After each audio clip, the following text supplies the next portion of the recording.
Remember those days racing against your ghost in Mario Kart, trying to beat your best time? Well, now you can do that for real. On a bike. A year ago, I took on the legendary Alpe d'Huez on Rouvy and pushed myself to the limit. Today, I'm back, but this time I'm racing against a familiar opponent. My own ghost from last year. Last year, I managed to complete the virtual Alpe d'Huez in just under an hour. A huge effort at the time.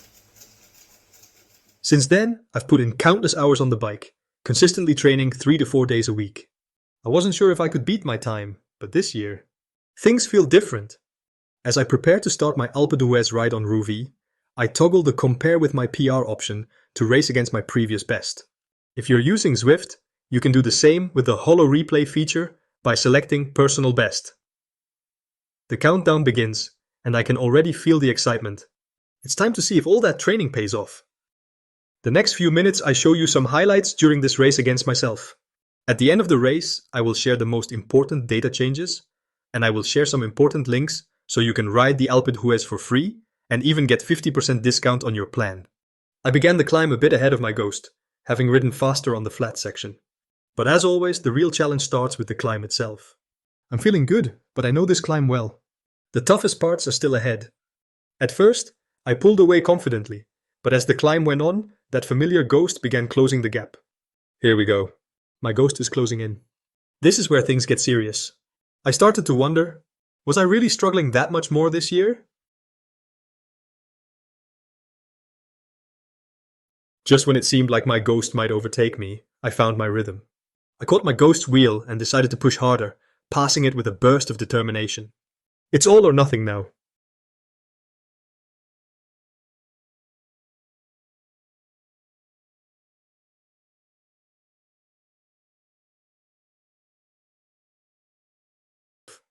Now, in the last kilometer, I'm pushing as hard as I can, riding into the village with everything I've got, determined to set a new personal record. Every second counts. In the end, it's not just about beating a time, it's about measuring how far you've come.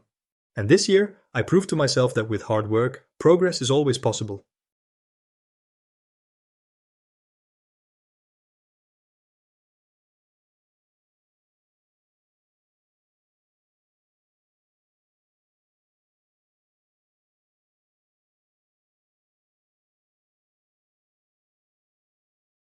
Today, we're diving into my performance on the Alpe d'Huez, comparing my ride in 2023 to this year's effort in 2024. It might seem like a minor improvement at first glance, but the differences on a climb like this are always more than just numbers. First up is the total time and speed. Last year I finished the climb in just under an hour, but this year I managed to shave off nearly 3 minutes, making the effort feel smoother and faster. While the speed increase may not seem drastic, those small gains across the entire route definitely added up in my favor. When it comes to power, the change was subtle but meaningful. My average wattage this year was slightly higher, showing that I was able to push a bit harder throughout the climb. But here's the key. The real improvement wasn't just in absolute watts, it was in my efficiency. The big difference this year came from my weight. I was a couple of kilograms lighter in 2024, and that change really paid off. With a higher power to weight ratio, every pedal stroke felt more effective, especially on the steep sections. Reducing even a small amount of weight can make a huge impact when the road tilts upwards for this long. This comparison shows how small changes, like a slight improvement in power output combined with weight loss, can lead to a significant time gain on a challenging climb like the Alpe d'Huez. I'm already thinking about what's next. Maybe losing another kilo and adding a few extra watts to break the next barrier. One more factor worth mentioning. Last year I rode on the TaxFlux Smart Trainer, but this year I switched to the Neo 2T. The Neo 2T is known for delivering more precise and realistic power readings, so the wattage numbers I'm seeing now should be more accurate. That means this year's performance might reflect my true power a bit better.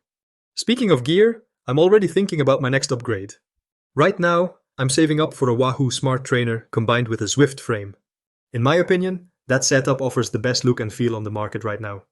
It's the perfect combo for immersive indoor rides, and I can't wait to see how it might push my performance even further. What about you? Have you also seen improvements in your PRs this year? Let me know.